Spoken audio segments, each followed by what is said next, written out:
অসংখ্য ধন্যবাদ স্টুডেন্ট ভিডিওটি ক্লিক করার জন্য। তো স্টুডেন্ট এইমাত্র তোমাদের পরীক্ষা হলো। দেখো ক্লাস 6-এর ইতিহাস সাবজেক্টের পরীক্ষাটি কত সালে 2025 সালের ফাইনাল পরীক্ষা হয়ে গেল। কোন স্কুল? খলিশানি জাতীয় বিদ্যাপীঠ হাই স্কুল। তো দেখো এর প্রশ্নটা কী পড়েছিল আর এর উত্তর কী হবে। প্রথমে দেখো অতি সংক্ষিপ্ত প্রশ্ন 10 নম্বরের, মেহেরগড় সভ্যতা কে আবিষ্কার করে? দেখো যা ফাসোয়া জারিজ। ওকে, যা ফাসোয়া জারিজ। ক্লিয়ার?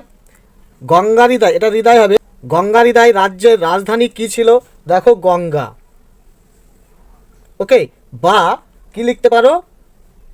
গ্যাঙ্গে। ক্লিয়ার? প্রাচীন ভারতের ইতিহাসে প্রথম নগর দেখা দিয়েছিল কোন সভ্যতায়? হরপ্পা সভ্যতায়। ওকে, গান্ধার মহাজনপদের রাজধানী কি ছিল? দেখো তক্ষশিলা। এরপর পাঁচেরটা বলছে মিশরের শাসকদের কি বলা হতো? ফেরাও। ওকে, লোথাল শব্দের অর্থ কি? মৃতের স্থান। মৃতের স্থান।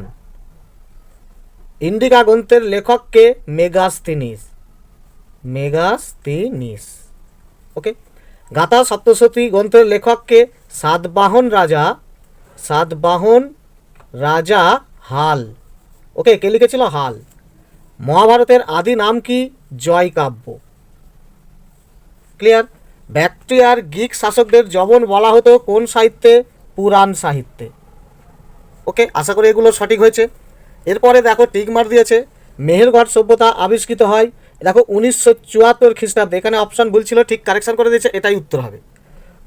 কনিষ্কের সিংহাসন শুরু হয় শতাব্দ গণনা শুরু করে।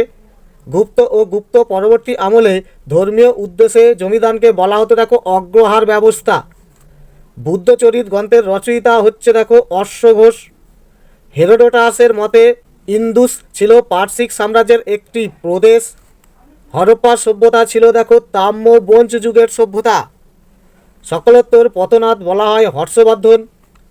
জনপদ হলো দেখো এই যে কৃষিভিত্তিক জনপদ। ক্লিয়ার? নালন্দা মহাবিহারে যে কোনো বর্ণের ছাত্ররা পড়াশোনা করতে পারত। ইন্দো গ্রিক বলা হতো দেখো ব্যাকট্রিয়ার অধিবাসীদের। তিনের একেটা কী হবে? দেখো হরপ্পার নগরগুলিতে ঢিবির উপর অবস্থিত এলাকাকে কি বলতো? দেখো সিটাডেল। সিটাডেল। ওকে, দ্বিতীয় পুলকেশীর সভাকবি কে আইহল প্রশস্তি লিখেছিলেন? এটা হচ্ছে দেখো রবি কীর্তি। রবি কীর্তি। এরপর কি বলছে? কাবেরী নদীর বদ্বীপে ড্যাশ ছিল বিখ্যাত বন্দর? এটা হবে পুহার। পুহার। মহাভাষ্য নামে সংস্কৃত ব্যাকরণ বই লেখেন পতঞ্জলি। ওকে, সুমেরের লিপিকে বলা হয় কিউনিফর্ম লিপি। কিউনিফর্ম। ওকে, কিউনিফর্ম লিপি।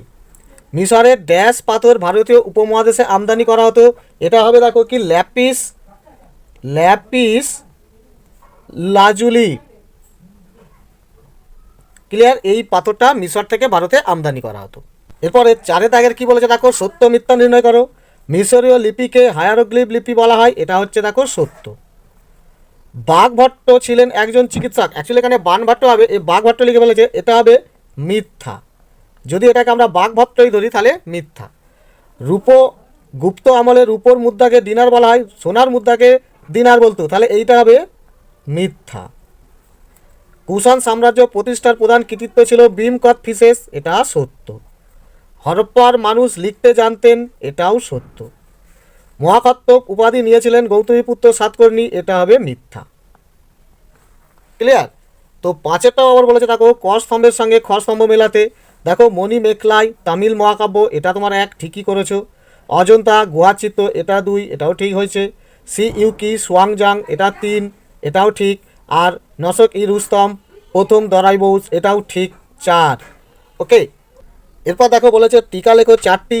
প্রথমে দিয়েছে দেখো মিনান্দার, এটা দেখো 139 পাতায় আছে।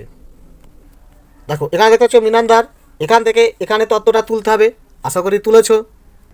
এরপর কি দিয়েছে? সুদর্শন হ্রদ, এটাও দেখো 103 পাতায় আছে। দেখো এখানে দেখতে পাচ্ছ, তো এইখান থেকে এই তত্ত্বটা তোমার তুলতে হবে। এগুলো তোমাদের একটা কমন প্রশ্ন ছিল, ইম্পর্টেন্ট সাজেশান ছিল, আশা করি এগুলো মুখস্থ করেছো।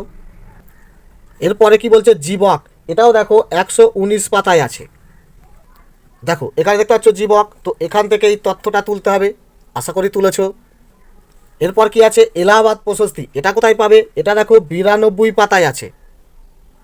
দেখো এখানে দেখতে পাচ্ছ এলাহাবাদ প্রশস্তি, এই টিকাটা তোমার পড়েছে, আশা করি এই তথ্যটাও তুমি তুলে দিয়েছো। এরপরে 5এরটা কি বলছে বন্দরনগর লোথাল, এটা কত পাতায় পাবে, এটা দেখো 40 পাতায় আছে।